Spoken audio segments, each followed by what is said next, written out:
Hey guys, in this video, I'm going to show you how you can permanently delete your Google account. So let's get straight into it, and you'll first need to launch up an internet browser and head over to google.com. Now, of course, make sure you're logged into your Google account here, and just click on your profile icon in the top right hand side and select Manage your Google account. From the left hand side, we need to come over to Data and Privacy. Scroll all the way down to this section here, your Data and Privacy options, and we just need to select More Options.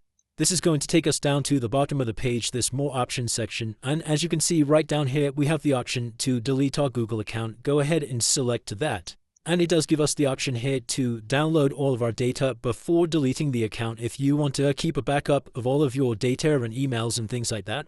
Otherwise, just scroll all the way down to the bottom and it will provide a little bit more information of exactly what's going to be deleted here. Then we just need to select these two checkboxes at the bottom to continue and go ahead and press Delete Account. And once you've done that, it's going to sign you out of your account, and that's now been successfully deleted. If you have deleted your account and you want to recover it, then it does give you a short amount of time at where you can do that. Just need to click this Recover Your Account button. Otherwise, it's as simple as that, guys. If this video did help you, then please consider dropping a like and subscribing. Until next time.